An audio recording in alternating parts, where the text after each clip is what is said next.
would be throwing in his lot with the devil himself.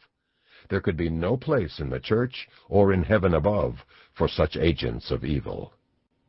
In some ways, the task that the Pope faced in battling the Italian nationalists was nothing new. True, modern nationalism was a recent development. But ever since popes became kings in the early Middle Ages, they had to fend off challenges from civil rulers who sought to reduce their authority, if not to seize their land. In such cases, the pontiffs inevitably cast their battle as a struggle pitting the forces of God against those of the devil, the forces of darkness against those of light.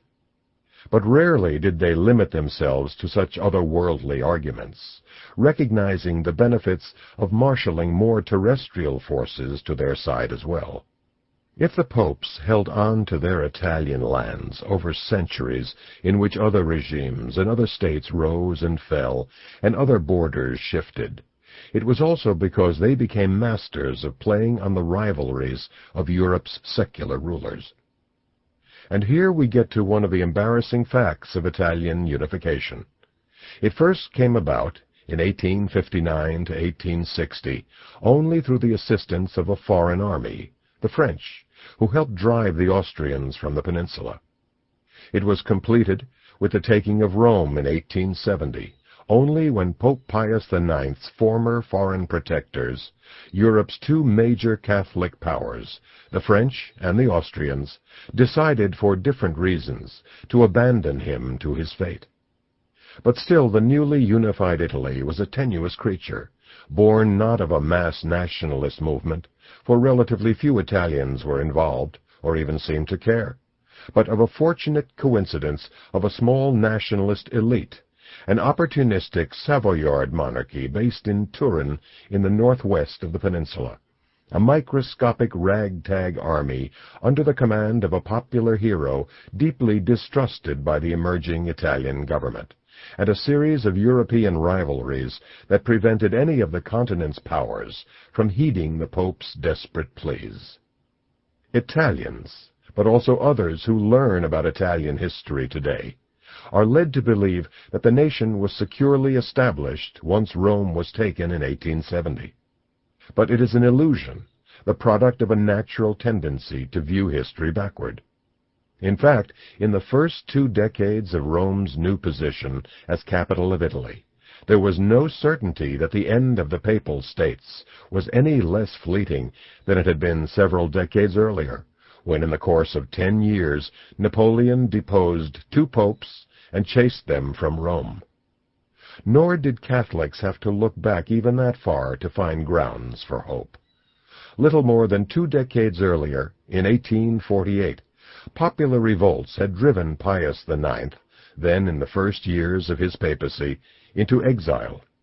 Then, too, the usurpers had triumphantly pronounced the permanent end of papal rule. Yet once again the Pope had shown how fleeting were the victories of the Church's enemies, returning to power behind the French and Austrian armies.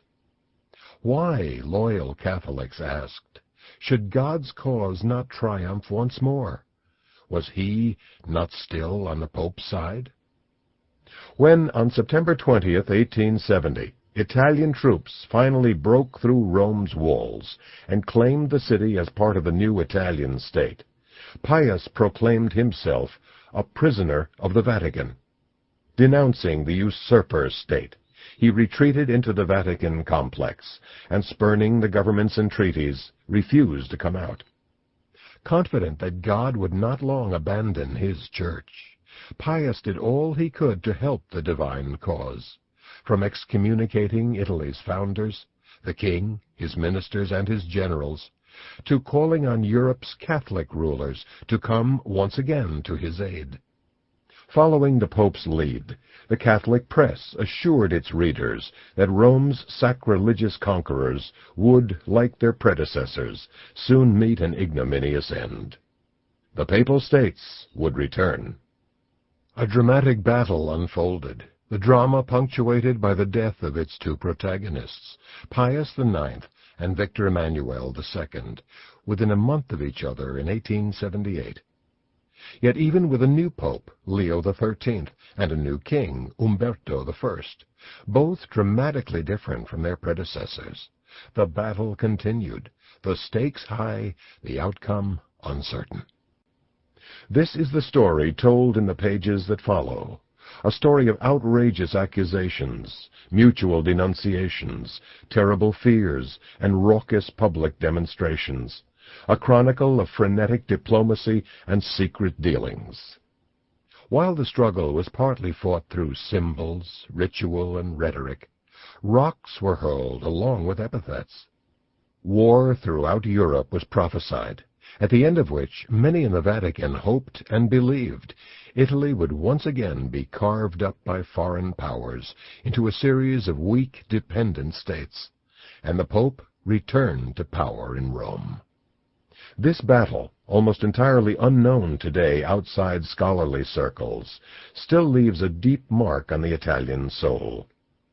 Without understanding this history, there is no way to understand the peculiarities of Italy today. The protagonists of this fateful conflict live on in statues of granite and marble that dot town squares from Venice and Turin to Naples and Palermo, in elaborate tombs, famous paintings, and obscure popular art. Rome itself is filled with outsized monuments, statues big and small, and a panoply of plaques commemorating the battles of unification. But oddly, the story that they tell, together with the sanitized accounts found in the textbooks of every Italian school child, has rather little to do with what happened. The actual history is, today, too dangerous, too embarrassing, still too raw for public view. The most basic fact of the creation of modern Italy, that its greatest foe was the Pope himself, is one that cannot easily be mentioned, and certainly not to children, whose understanding of how their country was founded contains a hole at its center. The Italian or the foreigner visiting Rome today can scarcely grasp what the battles for Italian unification were about. It is too bad, because the true story of the birth of modern Italy, involving the demise of the Papal States and the Pope's efforts to undo Italian unification, offers a gripping tale of intrigue and pathos, filled with outsized characters and high drama. It features an Italian king, Victor Emmanuel II, whose greatest passion in life was hunting, and who viewed his government ministers with disdain, but who somehow rose to the challenge of unifying Italy. Although he had little love for the church or the clergy, the king never stopped dreaming of the day that the Pope would deign to receive him. It was a day that he would never live to see. For his part, Pius IX was without doubt the most important pontiff in modern history. While deeply religious, he was politically inept. Remarkably gregarious, he loved nothing more than hosting audiences, and before Rome was taken, strolling through Rome's streets and chuckling at people's startled reactions to the white-robed Pope King in their midst. Yet, if he was a man of great charm and warmth, a man with a famous smile, he also had a fearful temper and a short fuse. And, as if from the cast of a two-penny melodrama, ever at the goodly Pope's side was the dark figure of Giacomo Antonelli, long his Secretary of State, his right-hand man, who compensated for the Pope's lack of political sophistication with his own diplomatic savvy. A cardinal, without ever having been ordained a priest, Antonelli fit the popular stereotype of the goodly Pope's evil adviser, an image promulgated in this case not only by Italy's anti-clericals and nationalists, but by many of the Curia's cardinals as well, jealous of the stranglehold Antonelli seemed to have over Pius. Rounding out the cast of characters at the center of this dramatic history as it began to unfold, and whose true role in the rise of modern Italy is today obscured from popular view, is Giuseppe Garibaldi, a man for whom colorful seems too weak a term. Condemned to death as a young man for taking part in